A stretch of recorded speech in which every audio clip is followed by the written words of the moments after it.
Alright, so this is one of the most important videos, I believe, in terms of having this in your mindset for the rest of your life, that I've never seen anyone else, talk about this. And I believe, I think I'm sort of the first to coin this term and, trying to share it with the world. So let's dive right into the imperfect life.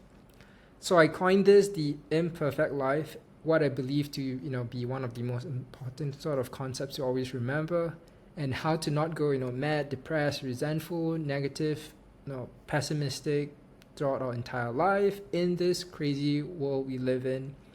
And most of us probably have something we wish was different about our past, our present, anything we felt unfairly, that was treated towards us, or something that we feel envy about others, So it could be all three, something we wish that was different, something we felt like, why is my life so unfair on this certain aspect of things, and something that we envy others, This could be literally anything, it could be like men or women, having infertility, not being able to conceive a child, miscarriage, any illnesses, nowadays, like people are get all sorts of crazy illnesses at all sorts of stages of life, cancer, at a young age, this and that, so many crazy things happening, disabilities.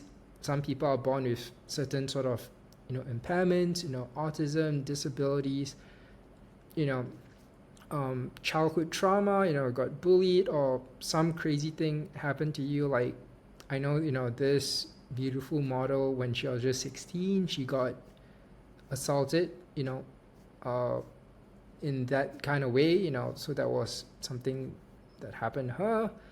Maybe something about your parents that you don't like, you're resentful about your parents. Why, do I have parents like this? It could be anything, your skin color, gender. Maybe you wish you were born a male, female, how you look, your upbringing, something about your upbringing that you feel like, oh, why didn't I wish, I wish I had a better upbringing, education opportunities, privileges, relationships, job opportunities, getting good grades, like, oh, why am I not smart enough, maybe some people, born into a poor family, why is life so unfair, like maybe some people are born without a father, the father left them when they were young, ethnicity, death of a loved one, since young throughout our life, bullying, experiencing prejudice, discrimination, geography, being born in a certain place, any sort of accidents, like on social media nowadays, and I see like this girl got like mauled, this beautiful girl got mauled by like a dog, then her entire face got disfigured, loss of money, could be literally anything, that literally drives us crazy, like, why is life so unfair, why can't it be like this? So just like in business, like we gotta take the good and the bad with life, any sort of mistakes, losses, regrets, failures in our life. Like when you start your own business, I've never seen anybody who, does business and have not experienced the good with the bad. Same with life, we got to take the ups and the downs, Life is not always just ups. We got to take the downs as well, And really coming to acceptance of reality on things that we can't control. But it doesn't mean we don't do anything about it, This is so that, we don't keep living in this cycle, negative loop and cycle, like, oh, I wish I could turn back time and I wish I could do things different. The only thing we can do is learn from the past and move forward, and just gotta deal with the cards that were handed to us, And if you believe in karma, maybe this was sins from our past, our current life, our ancestors, parents, who knows, These are all just probabilities. So these are a couple of frameworks that I'd like to share with you that I feel would be really powerful in terms of like really knowing how to, view life, and really see this for what I call the imperfect life. that we live in. Number one is the coping mechanism and gratitude, So, there's a lot of these kind of diagrams like, oh, you think, you're having a bad day. Someone else is having it worse off than you. So this is like a funny, Donald Trump like graph like, oh, this person's in the hospital. Say, oh, you think you're having a bad day. Someone else might have it worse. Then there's this, spiritual teacher, Eckhart Tolle. He said like, we shouldn't just feel good about ourselves on the misery of others. Like, oh, this person's like having it worse than us, so I should feel better. Like that shouldn't be the main theme of this, but it's just a way to look at this, and having gratitude that, hey, things could have been worse for us. Like, maybe some things happened to us, but it could have been worse. Other people have it worse. It's just one way to look at things, like, one lens to view the world and have gratitude for, hey, maybe these challenges are to make us stronger, and try to look at the positive side of everything, Just try to have gratitude and look at the positives out of every situation that we have. And know that, hey, they're like, we think we had it rough, other people have it even tougher, and they came out of it, victorious, Like, for example, some people, some super successful people, they grew up really, really poor, yet they're successful.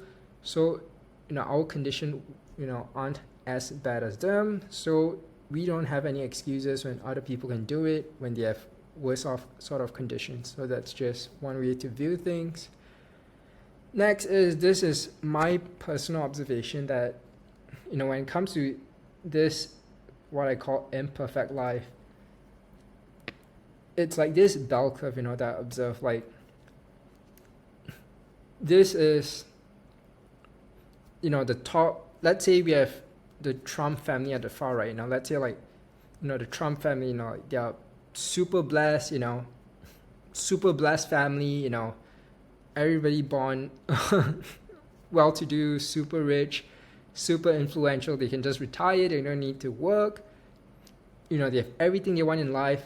So like, a small population of people are born like super, super lucky. Like everything's, perfect. Their life is amazing. Maybe some downs in life, like some of their challenges are just like a bit here and there, but their life is mostly smooth. Then on the middle end of the spectrum is like most people, and I was like, oh, we got some things over here, but some things were taken from us. We got some things that were dealt good on the deck of our cards, some things that are not great. And on the other end of the spectrum, some people that, just feel really unfair about them. Like, for example, just an example, just a random example, like, oh, kids born with, illnesses, cancer, and they don't even have a chance to even live or fight, So this is my personal observation that, most people are just in the middle, where we have some things that's good about us, but some things that we don't like. Then on the other end of the spectrum, some people who are super lucky. Then the other end of the spectrum, some people not that lucky.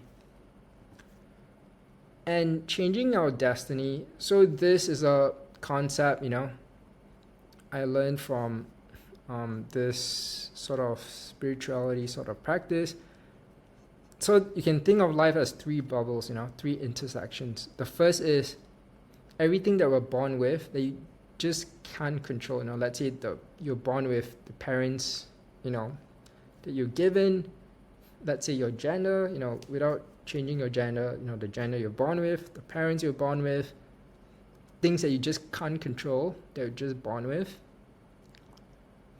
Then you have the predestined fate. This is what I call, this is what they say predestined fate, which is like, and right now until the end of your life, there's this sort of predestined fate, that there's sort of this predestined fate of your life that's already written out. It can be better, worse, but it goes along that trajectory, that line, you know? Then you have the things that are within your control.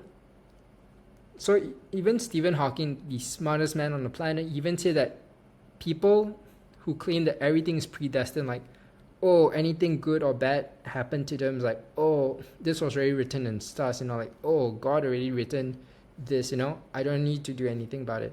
Even he said, like, people like that, they gotta look both ways when you cross the road.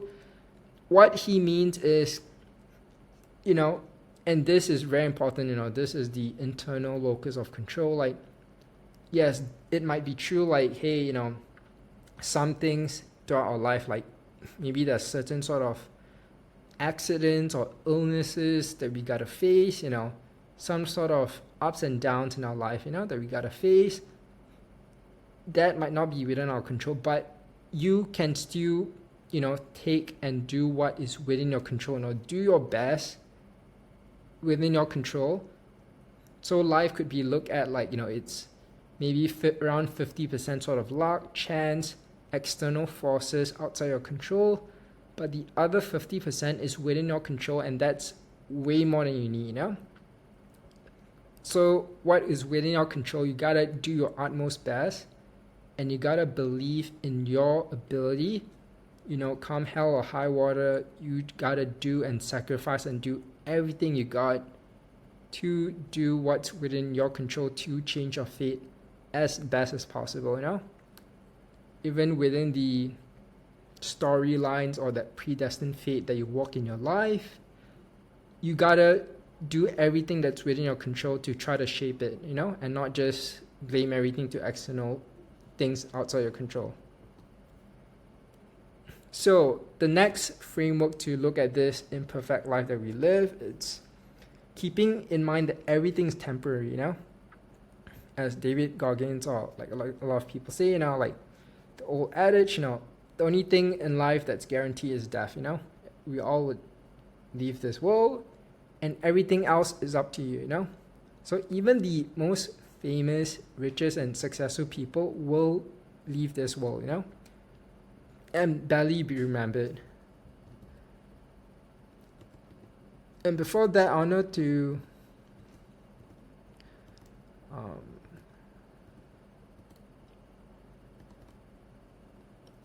over here, even the most famous, richest, successful people in the world will live this world and barely remember, you know, like you can think the past 100 years, people who have passed away the past 100 years, how many of them are remembered, you know?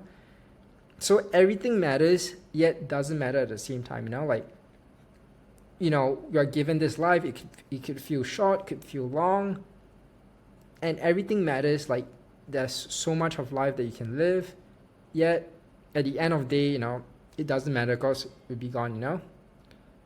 So we gotta comprehend that in mind. And even, for example, like, I'm not gonna name who, like even, for example, the biggest celebrities living the most perfect of life, you know, let's say they got accused of something they didn't do, you know, you just Google, like, there's so many A-list celebrities who had this happen to them, you know, their career was taken away from them, this and that, for something that's not even their fault, you know, and they just gotta accept that this is part and parcel of life, you know, like, even the richest, even the richest, most successful people, you know, like a lot of, you know, celebrities, this and that, if you study their life, study their biography, they also live this imperfect life that I'm sharing with you, you know, like either like from their childhood that was really, you know, unfair to them, but they still made it out alive, or maybe throughout their life, you know, they still had things that not good things happen to them, you know. So nobody lives this perfect life, you know, like even the richest, most successful people, you know, in this world, they also face the ups and downs, the waves and knots of life, you know. So even if the most successful people on this planet face that, you know, this concept applies to all of us, you know. All of us would face ups and downs of life, you know. It's just part and parcel of life. So you just gotta accept it. And, you know, sometimes you just gotta tell yourself, like, hey, just focus on what's important to you, you know, your health, your relationships, your wealth, making sure you're well taken care of, your happiness, your peace, so that you don't go crazy in this world. So you just gotta accept, like, hey, this is the imperfect life that we all live. No one's life's perfect, so that we don't go mad, like, oh, why this thing happened to me? Why is life so unfair? Like, it happens to everybody, everybody has some sort of unfairness that happened to them, sometimes we just don't see it under the surface, but it happens. So the final thing I'll leave you with is there's this sort of Taoist sort of story on what's good and bad. So for example, this story, there's this farmer where his horse ran away. Then the neighbor was like, oh, that must be such a bad thing because your horse ran away. The next week, the horse came back with 12 other horses. Then the neighbor's like, oh, this must be such a great thing, like you have 12 other horses that came back. Then the next week, the farmer's son broke his leg from one of the 12 horses that he rode. Then the neighbor again is like, oh, it must be such a bad thing. Then the next week, war broke out, and they wanted to conscript everybody to fight in war, but because the farmer's son has a broken leg, so they say, oh, you're exempted, you can't fight in the war. Then neighbors say, oh, such a good thing happened to your life.